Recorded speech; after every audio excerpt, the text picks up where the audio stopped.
Welcome to The Worthy Woman, a podcast for the intuitive, ambitious woman who's ready to regulate her nervous system, reconnect with her body, and rise to the next level of success, health, and purpose. I'm your host, Jo, manual osteopath, holistic coach, and nervous system guide, here to walk with you as you heal from the inside out and create a life and a business that actually feels good.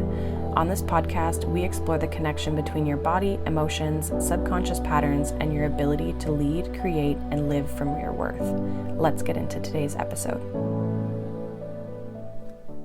Welcome back to the Worthy Woman podcast. My name is Johanna. For those of you who are old friends, welcome back. For those of you who are new here, welcome. I hope you guys are doing well. It has been an interesting, I feel like, couple days, let alone a few weeks. I don't know how you guys have been feeling. September, I think, is going to be a little crazy. So hold on to your seats, as I said to my friends. I actually did a whole, I actually got on Substack. So side note, I did a whole blog kind of post on there talking about the September energies. And I'm really actually excited about my Substack because I feel like it's going to be a really good space for me to just share everything that I do, all the things that I'm interested in. And so if you're interested in all the things that I'm interested in when it comes to energy and pulling cards and business and alignment and just trying to continually grow and be the best people that we can be, that is going to be a great space for you. I'm going to be sharing a combination of like energy updates, my own personal stories, my own personal things, as well as like things around health. I'm actually going to be doing a post in September here around the lymphatic system. So I'm going to get into like the nervous system, the lymphatic system, like, you know, emotions and energies and organs. And I'm going to talk about all kinds of shit. And as well, it's also going to be a place where my podcast can also be hosted. So the cool part is that if you subscribe to me subscribe to my channel, we'll say, on Substack, I don't know what it's called in that sense, if it's called a channel, but if you subscribe, you will get these updates through your email. Or even the app if you choose to have the app, but you'll get them right into your email. You can literally read them in your email. So definitely check out my Substack because there's going to be lots of cool things. It's totally free for you to subscribe and join. There's no cost or anything at this point. So it's just a really great way to kind of stay up with me, especially when I'm not always on Instagram, which I have been a little less on these days. Just because I've been trying to, again, recalibrate, reorient. I've been talking about this in previous episodes of just how I've been in this very reflective space. And yeah, Substack I think is going to be a really great addition. I've been trying to minimize how much I'm doing, but I feel like Substack's going to be this like communal space where I can kind of put everything. And I'm really excited to grow it, build it with aligned people who are totally on the same page as me and who believe in the same things I do, you know what I mean, really value things.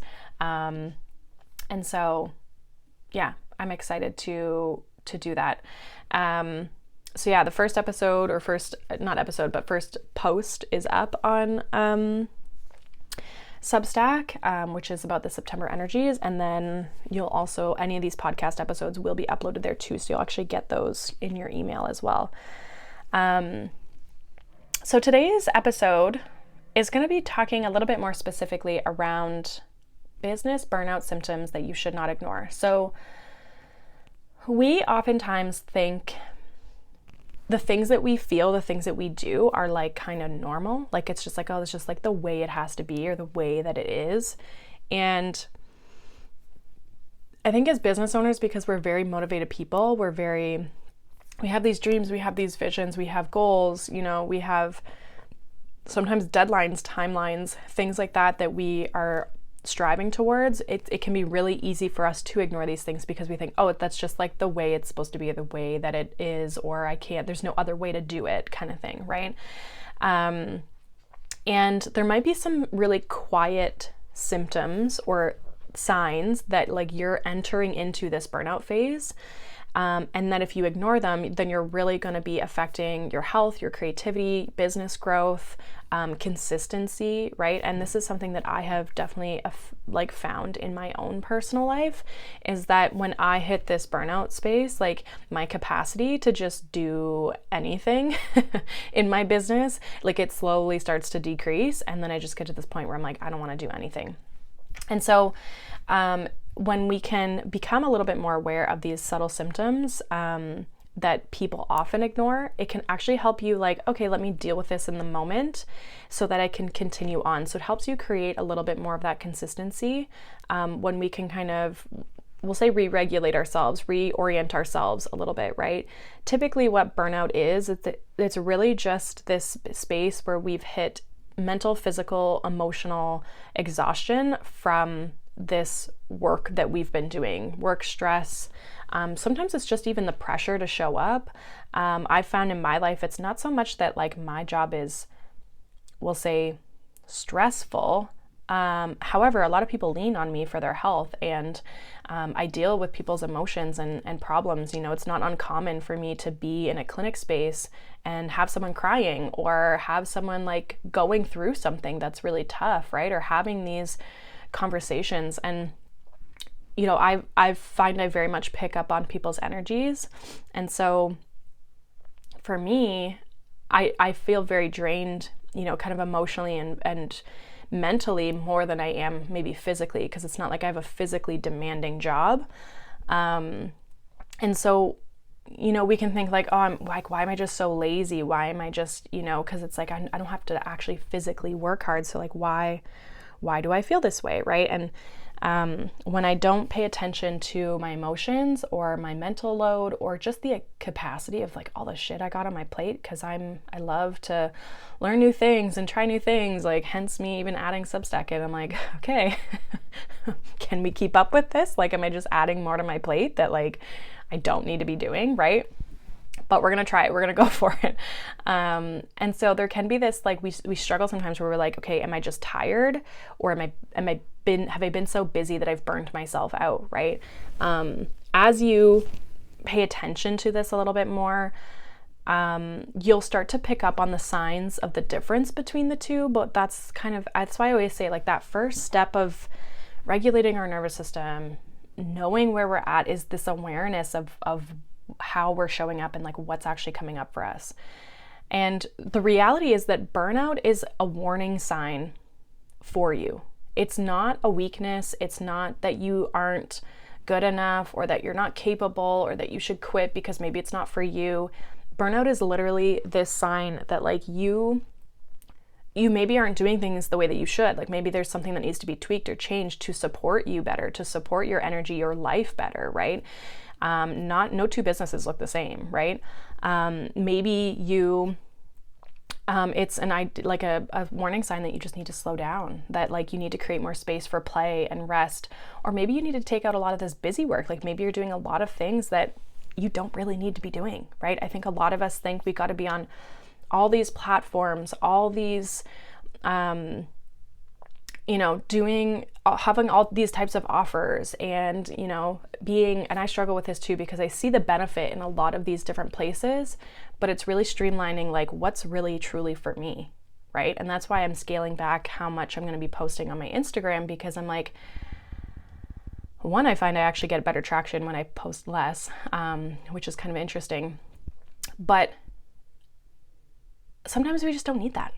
Like sometimes we don't need to constantly just be like putting ourselves out there constantly, and like feeling this pressure to show up is not always healthy, right? Depending on, you know, how often we're showing up. So burnout can be a sign. It can be a warning sign, and we can actually prevent ourselves from getting into full-blown burnout if we pay attention to how we're feeling and how we're showing up, and like recognizing those small subtle signs kind of along the way, right? So again, that takes a lot of reflection. It takes a lot of like knowing yourself to know, okay, how do I normally show up when I'm motivated, excited, inspired? And obviously that's not going to be the case all the time, but knowing, okay, when I'm in this like kind of like lower energy, or, you know, I've had a busy week and I just don't have the capacity for this. Okay, how can I show up for myself a little bit more this week so that I don't hit that place of burnout? So let's kind of get into like some symptoms depending on like what area. We'll say symptoms of like the area of you. So like physical symptoms, for example, you could feel really tired and like just like low energy, right? So maybe you're just like never inspired, never motivated, just want to be a blob, right? You might also have a lot of hard time like sleeping, or have like almost like insomnia where you're up all night. What I find typically with the fatigue piece and sleep is that some people sleep a lot and they just want to sleep constantly and they still feel tired. And then other people are like the push through people and they're just like, yeah, I don't sleep good, but like I can 5 hours, it's okay. Like I can make it work. And as women, I'm going to be honest, we need more sleep than men do. So if you're getting, I would say under 7 hours of sleep, you are probably cutting yourself short there. But I find with the fatigue and the sleeping, depending on how it shows up, can be a really big sign as to what part of your nervous system is maybe like a little like being more effective, like what state that you're in. So that's a really important thing to kind of like focus on or pay attention to. If you guys are wondering, again, I have my quiz. So if you're wondering what part of your nervous system is affected by like your natural state, like, so there's 4. There's your fight, flight, freeze, or fawn. And so I broke it into categories. So you can actually take a quiz and figure out which one is kind of your more dominant one. And then that'll give you an idea of like how you should be kind of like showing up for yourself. So the other things that you can kind of get physical symptom wise is like you get headaches a lot. You might have digestive issues. The digestive issues don't also have to be like anything crazy. It can just be like you literally have like constipation, diarrhea. Like it could just be like I got a lot of bloating and gas. All those things can be because we're experiencing this sense of stress or burnout or just too much going on and we're not listening to ourselves. Chronic tension, people who are tight all the time, I'm telling you, you are like in this hypervigilant stress state. I see it all the time in my clients. If you are just tight especially tight all over, like not just like one area of the body, that can also be a signal. But if you are like your whole body is tight and you're restricted and don't have the mobility and all these types of things, I'm telling you, your nervous system could use a break.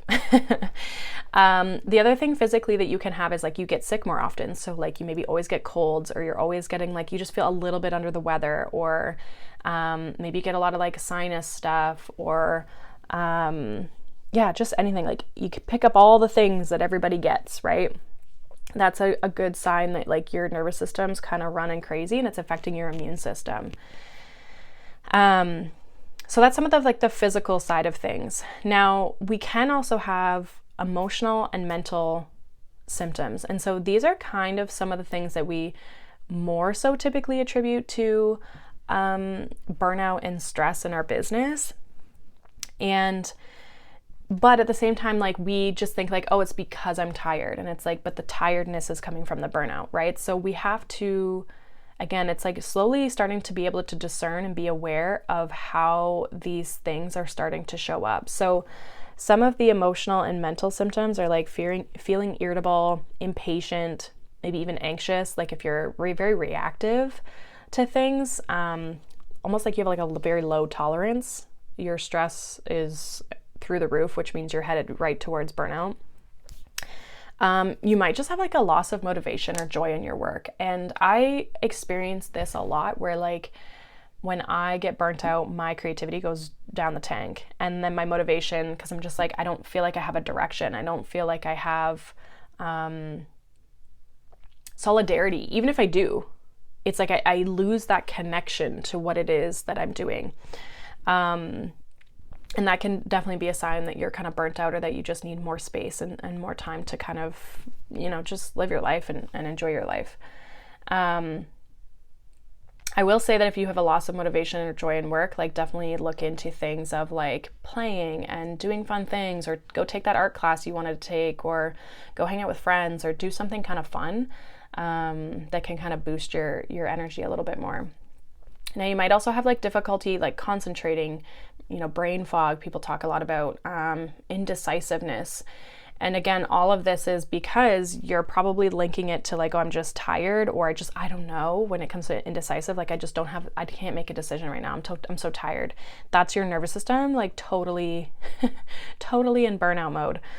And I'm sure some of you could even, like, if you think back to like when you were a kid, like you can probably see where your parents were in this space. I know this is like something that I commonly see within people in my life, like when they have kids, because kids are obviously very demanding, right? And they need a lot because, I mean, we're literally there to be their parents and to help lead them and guide them through life, right? But when we're already tired from our job, or we're already tired from our life, whatever's kind of going on, or our business, or we're working all the time, our kids needing us can be a little bit even more of a trigger for us. And then we just feel like we can't, right? And then that's like the irritability, the impatience, like all those things kind of start to come out in those relationships, because that's the people who you're at home with, right?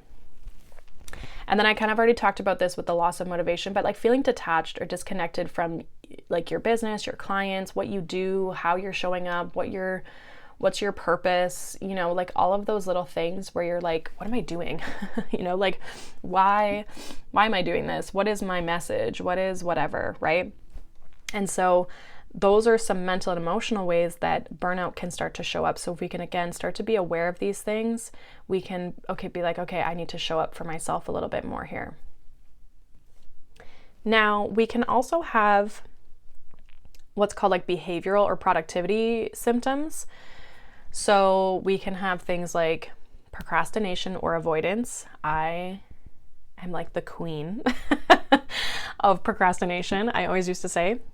As I noticed it a lot more when I was in school. Oh my gosh, like I was like, I'm going to tell you this right now. And for those of you who are listening to this, if you ever went to school with me, I don't say this to brag, but I luckily I picked a topic that I really knew, but I had basically a year to write my thesis. Now the thesis was modified for my osteo. This is for my osteo practice. It was modified because it was through COVID times, and so we couldn't practice on people, and whatever. There was a whole thing about it. So it ended up basically just being like a big paper. I had a year basically to do it, probably just over a year. And I didn't start even writing it until like I had to do my there's deadlines before for like the I forget what it was called, but the prep piece for them to like be like, yep, okay, you can do this topic, blah blah blah blah blah. So I already had to make it like a mini paper, and then a year later I had to have the full-blown paper done. And I didn't even start writing it until it was due like September, I don't know, 12th or something like that, and I literally didn't start writing it until like mid to late August, and I wrote it in like 5 days. And I passed, and it was wonderful. But like I am that person where I get more done in a weird way when I procrastinate, because then it's like the crunch is on. But I also procrastinate, and I had a full mental breakdown before I like went into this, because then I was like, oh my God, I didn't leave myself enough time. Like, how am I going to do this, right? And so I think it was just like that pressure. I don't even know what it was with school. I think it's just school has that vibe, that energy. If you've been to school for a long time, it's like you kind of sit there and you're like, what the hell are we doing here? This is taking me forever. But like for reference, I was in school till I was 29. So it was a long time. And I didn't have any gaps in there. I literally went to school that entire time. But that procrastination and avoidance is more of this, like the freeze response, not wanting, like just, I can't do it. I can't even take the action to go do it. Once I sat down and started doing it and forced myself to do it, I was fine. But just the sitting down to have that intention was so hard. And I would get so anxious and kind of like pent up. And I was like, I don't know if I can do this, right? So procrastination can be a big one.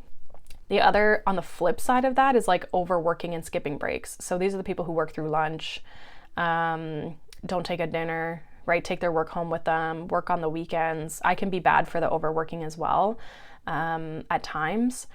And that's usually how I kind of run into this burnout, because I feel this pressure of like, oh, I have all these things I have to get done and I don't have enough time, right?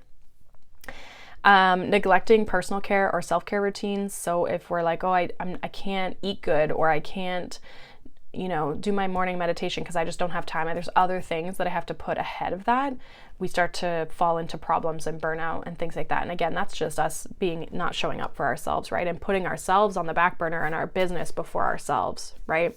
It's also how you end up with like poor boundaries in business and stuff as well. Essentially, that's what burnout is. It's poor boundaries with yourself and sometimes other people. And then we have, like, you could feel like I am stuck, frustrated, like nothing's ever enough. Like there's always more to do on the to-do list. And you're just like in this like overwhelmed but frustrated space, and just like not feeling like there's an answer to what the problem is, right? And then there's some more subtle signs that you might be ignoring as well. Things like feeling guilty when you're resting or taking time off or going on a vacation and not responding to things, not working, right? You might also feel like your perfectionism is like really ramping up, like nothing's ever perfect to put out there, to like put out, to motivate, like to I can't start that project because of this, or I can't do that because of this. All of that is like very perfectionistic, like it's not the perfect situation. And so that can make us feel like it's just not good enough, and I can't do that, right? And so it holds us back. And then, like I had mentioned before, is like that loss of creativity and that inspiration. That's typically what people will find, especially near the ends of it, because you're just like, so like, I don't have nothing. I can't, what am I going to do a podcast episode on? What am I going to do this content? How am I going to make this like Instagram story, or just like, I don't know what to do in this situation, like loss of creativity when it comes to your, like the actions that you're taking or the steps that you're taking, right? Or like, I don't know how to pivot around this problem because I don't have any creativity or inspiration to help kind of move me and be like, oh, well, like, what about this and this and this, right? So our creativity can show up in a lot of different ways, especially depending on your business. And so like burnout, when we ignore it, can be quite dangerous to our business, right? And it can be quite dangerous to just even to ourselves and our own sense of health and physical illness and mental health struggles, and even just building this slow resentment towards your business, right? It can stunt your business growth because it's like your energy, your focus, and your creativity are just all compromised, and you're not functioning as a whole human, right? You're functioning as this like malnourished person in your business, and that's not going to get you very far, right? You might not actually be malnourished from a, nutritional perspective, but from an energetic perspective, you are, right? Things that we can start to do to prevent and avoid and address the burnout, like I had said, like that awareness is huge, right? Having that, like, okay, how am I feeling when the burnout even happens? What has been leading up to that point to get you to that place? Right? How have you been acting? How have you been showing up? How are you feeling? And sometimes I've noticed for myself, because like I said, I am a burnout person. I have definitely been in that space multiple times. But sometimes you're like, the thoughts and the things going on in your head, you're like, I am losing my goddamn mind. Like, those things are not things to be worried about. Those things are not, like, when you can really kind of take a step back from it, those things are not as big as maybe you think they are, right? It's just this stress and this overwhelm. So tune into your emotions and your body to help you recognize earlier signs before you get to that point. But sometimes you got to work your way back at first so that the next time you end up in that pattern, you can start to see it a little bit more. Implementing micro breaks and self-care routines. So small ones, start very, very small. Maybe it's like a notification on your phone, like a reminder that comes up that says like, hey, take 2 deep breaths, like just something to kind of like, I even tell clients, like, set a reminder to, tap into your body. It's like, okay, how, where are my shoulders? Am I clenching my jaw? Am I clenching any parts of my body? Can I let them go? Right? Notice how your body is showing up, but start very small, because when we start small, it's easier to stick to and it's not as overwhelming. And setting things like little routines or little reminders or alarms can be helpful, because then we don't forget about it, right? it's something that like kind of is in our face and reminds us. So that can be a really good way to kind of start implementing some of that awareness piece. Delegating or outsourcing any sort of tasks, or again, not doing any more of the busy work, the stuff that doesn't really need to be done. Like really focus on like what is a priority, what needs to get done today, and what can maybe wait. Help yourself reduce that sense of overwhelm. And again, give it to other people if you can, right? Or just put it on the to-do list for tomorrow or a week from now or whenever, right? Sometimes we think we feel like we have to get all these things done because we want to, but at the reality of a lot of times, it's like it doesn't have a hard, firm deadline, you know? You can really kind of do it whenever you want.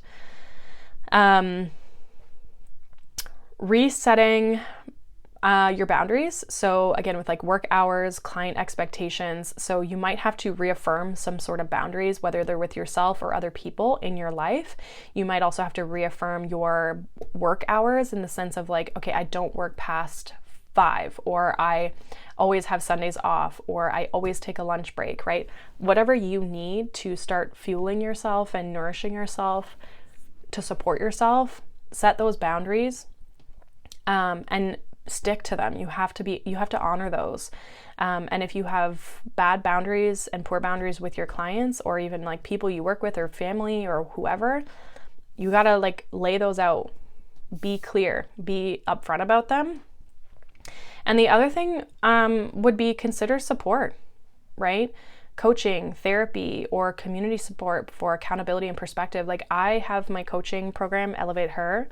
I also have a small community called the Soulful Circle that has a bunch of tools in there. You guys can, again, follow me on Instagram, my Substack, things like that to help you create that sense of community, and get like support through people, right? I actually just, so I've been working on my physical health, and so I've been trying to lose some weight and get back into like fitness and strength training and all these types of things. And it's a process, and I'm like so far removed from those things that it feels overwhelming to kind of bring them back into my life. And I was like, I need accountability. I need a person who can help me, guide me. It's not that I don't really know what to do, but I need that moral support. I need that person I can lean on that can be that anchor for me. And I actually invested in a coach that helps me with nutritional stuff. She doesn't really make me any programs, like in a sense of she, gives me my macros and those sorts of things, but it's more of like, okay, do you have any like events coming up this week that are like going to be hard for you to stick to your goals? And it's just this accountability weekly for me that has been so supportive, that I find is almost like what people need most. It's someone who holds them kind of accountable, and somebody who can also help, talk them off a ledge if they're overreacting on things, or also give solutions to certain things that they're maybe struggling with. And so having a coach, having someone you can lean on is going to be super, super important, whether that's me or that's someone else in your life. So really start to reflect on how burnout is showing up. Maybe some of the things I mentioned, you're like, oh, yep, I see myself doing that all the time. Like, take note of those things, reflect on it. Think about like, okay, how am I really showing up? And maybe if you've been in a season of burnout recently, or you're in one right now, you might be finding that like, okay, yeah, I can see where certain things are coming up, but also pay attention if you're not maybe aware. Obviously, if you're here, you are aware that burnout is a thing. If you guys are unsure of like how burnout could be showing up in your nervous system and what to maybe do, my free nervous system guide for female entrepreneurs it's a quiz, sorry, not a guide. But at the end of the quiz, it tells you, okay, based on this is your outcome, and then like these are the things that you can like watch for, probably the patterns you fall into, and here are some small things that you can do. If you're ready to reclaim your energy, get back to enjoying your business, definitely check out my Elevate Her program. All of that stuff is down in the show notes. So if you're wondering, or if you're curious on those sorts of things, that will be there for you. If you have any questions, feel free to message me on Instagram. It's probably an easy spot. you can always email me, whatever. If you're curious or don't know, what direction to kind of go into, I'm always here for you guys to kind of ask those questions too. So thank you guys for tuning in. Make sure you guys subscribe, leave a review. I will be back next week for our next podcast episode. And we'll kind of go from there. I haven't decided on the topic yet, so we'll see. But definitely check out Substack. That's where I'll be hanging out quite a bit. And I'll be, like I said, I'll be posting about the lymphatic system and things like that. So there'll be some different kinds of content coming out through there too. So thank you guys for being here, and I will see you guys in the next episode.